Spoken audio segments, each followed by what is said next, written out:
They don't celebrate your wins. They minimize your struggles. They subtly compete with you even though you've never competed with them. And somehow, you're always left feeling like you did something wrong just by being yourself. If you're an empath, you've felt this. That strange hostility from people who should be neutral towards you. That inexplicable coldness from people that you've only shown kindness to. The barely concealed resentment from people you've never harmed. And you keep asking yourself, what did I do? Here's the answer you need to hear. You didn't do anything. Your existence alone threatens them. Let me explain why. Empaths possess something most people spend their entire lives searching for: genuine emotional depth. You feel things deeply. You connect authentically. You see people, not their masks, not their performance, but who they actually are beneath all the pretense. And for people who are disconnected from their own emotions, who have built their entire identity on superficial achievements or external validation, your natural ability to access depth triggers something primal in them: envy. They look at you and see someone who has access to richness of experience that they can't reach. You cry at beautiful moments. You're moved by art, by nature, by human connection. You don't need material success or social status to feel fulfilled because you draw fulfillment from meaning, from connection, and from purpose. And that terrifies them because you represent a life they want to live and can live, but they've never tried to. Here's what really triggers their envy. You're a mirror. When people look at you, at your authenticity, your emotional honesty, your willingness to be vulnerable, they see everything they've buried in themselves. Your comfort with emotions highlights their discomfort. Your authenticity exposes their performance. Your depth reveals their superficiality. And instead of doing the hard work of reconnecting with their own emotional truth, it's easier to resent you for reminding them that it exists. Many people who envy empaths made a choice early in life to shut down their sensitivity to survive. Maybe they were told they were too sensitive as children. Maybe they learned that caring deeply only led to pain. Maybe they discovered that emotional disconnection was rewarded in their family or career. So they built walls. They numbed themselves. They traded depth for safety, sensitivity for strength, authenticity for acceptance. And it worked. They survived. They succeeded by society's standards.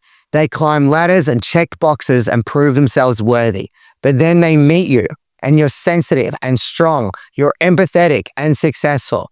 You have financial freedom while doing what you love.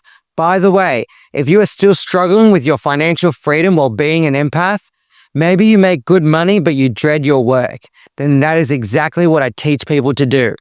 I take your empathetic abilities and teach you how to monetize it to do work that is meaningful and create a positive impact in other people's lives. The trade-off is not necessary. You can have it all in life if you allow yourself to receive. This is why people don't like empaths. Empaths naturally gravitate towards healing, growth, and self-awareness. You do the inner work, you face your shadows, you take responsibility for your patterns. You're committed to becoming a better version of yourself. And when people who are running from their own darkness encounter your light, it highlights everything they're avoiding. Your growth reminds them of their stagnation. Your self-awareness highlights their denial. Your willingness to change exposes their resistance. They don't hate you. They hate what you represent. The possibility that they could be different if they were brave enough to do the work that you're doing. Understanding this doesn't make their envy hurt less, but it does free you from the exhausting cycle of trying to make people comfortable with your existence. Their envy is not your responsibility to fix. Their discomfort with your authenticity is not your problem to solve. The people who are meant for you won't be threatened by your sensitivity. They'll be nourished by it. They won't envy your depth. They'll want to explore it with you. So stop shrinking. You need to understand that empathy is a superpower in our times, especially with the rise of artificial intelligence and everything else. Empathy is the #1 character trait that is proven to be more and more valuable as time passes on. So you need to nurture it and apply it in the right direction.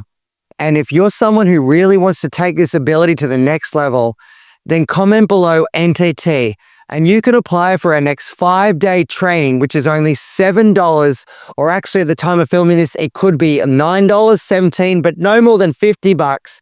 And in that 5-day training, you're going to go on a journey to heal trauma, heal things you've been through, get clarity on your relationships, and also learn how to become a highly trained life coach who can help other people and get paid 6 or 7 figures a year doing what you love, working from anywhere in the world, choosing your own hours. So comment below NTT and we'll give you the link to our next training.